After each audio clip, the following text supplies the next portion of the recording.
Llegamos a nuestra sección de cierre, Pregunta el Pajarito, un espacio en el que la gente que se anima a hacer preguntas nos escribe por Twitter y hace preguntas que yo voy a sacar aquí al azar para nuestras invitadas. ¿Listo? Entonces vamos a ver qué preguntaron hoy. Hay unas preguntas yo estuve revisando que son como que se repiten o que ya las resolvimos, pero bueno, depende qué tanto están dispuestas ustedes a soportar cringe o si quieren pura amabilidad y amor. Nunca es suficiente Nacimos cringe. sin miedo. Vengan y encuentro acá. Esta está un poco larga, pero bueno, la hago. Pregunta que si se considera ofensivo a quien no usa simplemente el lenguaje es porque no lo entiende o no sabe si puede cometer un error o simplemente es purista del lenguaje, pero apoya la causa de los derechos LGBTI. Es decir, si es una obligatoriedad para considerarse a favor o parte de la comunidad utilizar el lenguaje inclusivo. Yo iba a decir algo ahorita sobre eso, cuando estaban hablando como de las formas y de realmente qué es lo que más importa. Y siento que también no podemos caer, o al menos yo pienso que no podemos caer como en una imposición del lenguaje progre, ¿sí? Hay mucha gente que apoya pues las causas y no sé, los avances de derechos de las mujeres y las diversidades, pero que no necesariamente usa el lenguaje inclusivo y no por eso entonces obligatoriamente tiene que hacerlo, pienso yo. Ahora, está el otro lado, que es gente que pues está en todo su derecho de exigir ser nombrada. ¿Sí? Como yo necesito que a mí me nombren en este mundo como una persona no binaria y se refieran a mí con los siguientes pronombres. O sea, siento que como los dos lados son válidos, pero yo sí siento que a veces se cae como en esa corrección política impositiva de como los sectores progre y los sectores ONGeros que ahorita estabas mencionando. Lo que decíamos como del feministómetro también, exacto, ¿no? Y eso, o sea, creo que todas acá lo hemos sentido en algún momento, el feministómetro, el activistómetro, o sea, todo. El ONG y a la final es yo, exacto, y yo siento que hay gente que activamente está y que de hecho, no sé, es activista, es militante como de causas y pues no le, o sea, no le dan, o como que no, también está un poco como la precaución que hablábamos, ¿no? No terminar como la niña que dice, mi papá está enojada, es como, de pronto no lo entiendo completamente, de pronto decir medicamentos y medicamentas, como que no está, a veces no es sencillo, o sea, porque pero también podrían interiorizarlo decir, es un entonces reto. mejor ni lo intentes.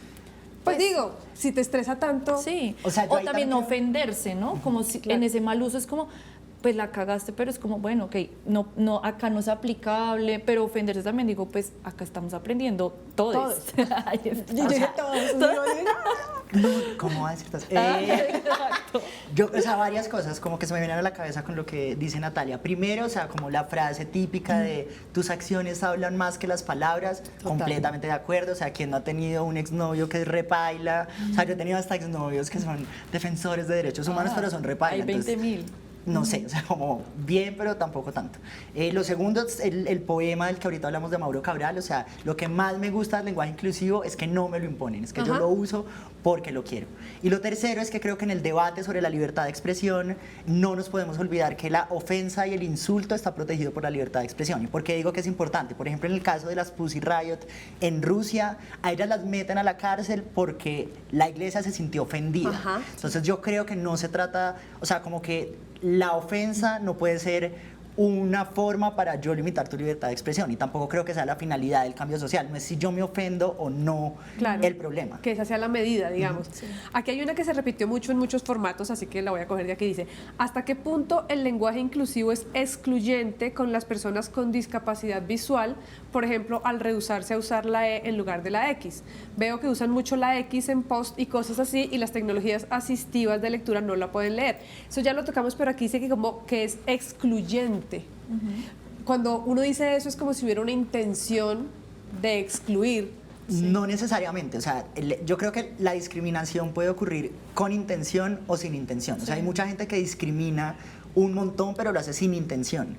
Y creo que lo que hay, o sea, lo que me gusta que hay detrás de esa pregunta es también como una pregunta por por la interseccionalidad. O sea, por ejemplo, este año ha sido como un año donde dentro de los grupos feministas ha habido debates sobre hombres trans y aborto, ha habido debates sobre racismo en espacios LGBTI, en espacios trans. Entonces, como completamente de acuerdo, es una conversación que hay que tener, o sea, porque no es cómo incluyo a unos, o sea, como también hay unos ejemplos en Europa que ahora cooptan gente LGBTI, entonces hay como unas lesbianas fachas de la derecha, entonces es como completamente de acuerdo, o sea, no es únicamente cómo te incluyo a ti, pero pues el resto no importan tanto. Entonces me parece como súper chévere esa conversación, que no creo que la respuesta sea de sí o no, que creo que es ahí.